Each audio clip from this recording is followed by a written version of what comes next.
大家好，我是米的。对于热泵式洗烘一体，老粉们应该都有印象。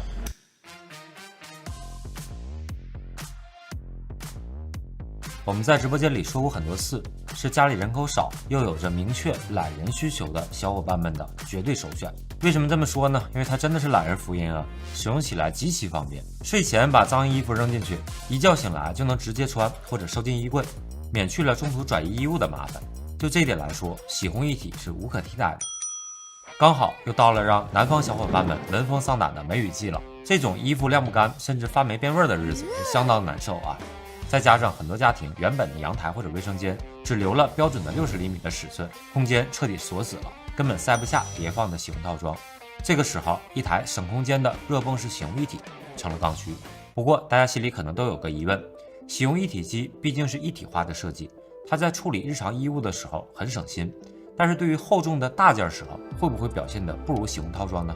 那到底多大算大件呢？洗烘一体机烘干的极限又在哪儿呢？今天咱们就直接上测试，用真实的数据给大家摸个底，看看它在应对不同组合、不同重量的衣物时候，和洗烘套装差距到底有多大。本次测试的热泵洗烘一体机，我们选择的是海信的洗眼款 18Q， 它的参数是13公斤洗加9公斤烘。为了相对公平，洗烘套装选了同品牌的10公斤级的旗舰机型 E5Q Pro， 两者价格相近，都在6000块钱左右。这里明当多说一句啊，洗衣机和烘干机的容重指的是国标实验室里用纯棉标准件凑出的理想干重，并不代表普通衣物的实际重量。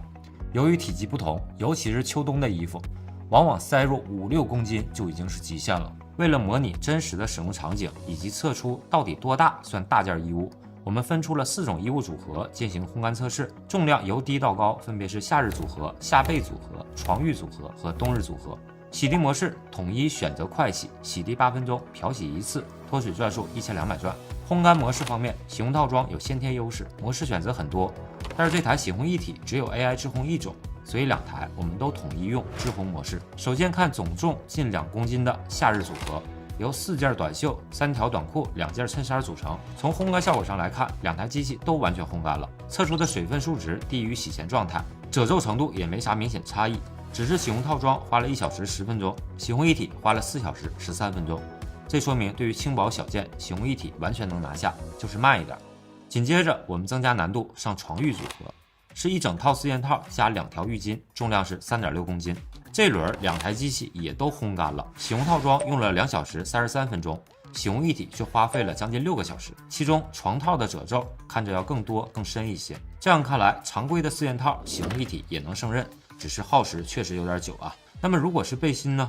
接着换成总重3.15公斤的夏被组合，由1条可水洗的棉被和1条化纤材质的夏凉被组成。这次洗烘套花了1小时38分全干了，但是洗烘一体花了3小时12分钟。烘出的2条被子呢，还均有明显的湿润区。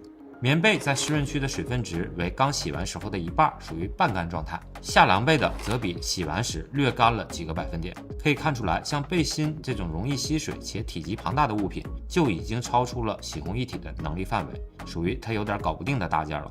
最后是最厚重、密度最大的冬日组合，总重4.7公斤。这虽然也就是烘干容重的1半左右，但是洗烘一体机的滚筒已经被塞得满满当当了，而洗烘套装还有相对比较多的剩余空间。洗烘套装用时3小时23分钟，烘出的衣物基本可以直接穿或者收进衣柜，而洗烘一体呢，烘了5小时46分钟。卫衣背面还有大面积的湿区，牛仔裤摸着也还有一部分潮得很，秋衣裤和皮衣也需要晾散潮气之后才能收纳。显然4.7公斤的冬装组合也是洗烘一体机无法彻底搞定的大件。既然4.7公斤的冬装和3.15公斤的背心算大件，那到底多少重量是个临界点呢？我们来摸一摸洗烘一体的烘干极限值。基于最难烘干也比较容易拆分的冬装组合，我们分出了4公斤、3.5公斤、3公斤、2.5公斤4个量级的衣物，看看剪刀多重时候，洗烘一体机能一次性的将其全部烘干。同时前期测试我们发现，洗烘一体机的滤网面积相对比较小，烘干被子、4件套等大件的时候，又容易产生绒毛。由于我们清理的不够及时，担心风道内累积的绒毛可能会影响盼干原件的发挥，所以为了严谨公平，我们搬来了另外一台全新的规格相同的海尔的70 T3 洗烘一体机进行同步对照测试。洗烘模式方面，这台70 T3也是只有自动烘干这一种模式，所以我们就还是沿用前面的设置了。以下是测试结果统计。测试结果显示，在烘干4公斤衣物时，两台机器其余部分都干了，但牛仔裤还有未干透的地方，比如膝盖、裆部或者大腿部分。这说明4公斤依然超出了他们的极限。而当衣物减到了3.5公斤，也就是去掉了秋衣、秋裤和短裤时，两台洗烘一体达成了全部的烘干成就。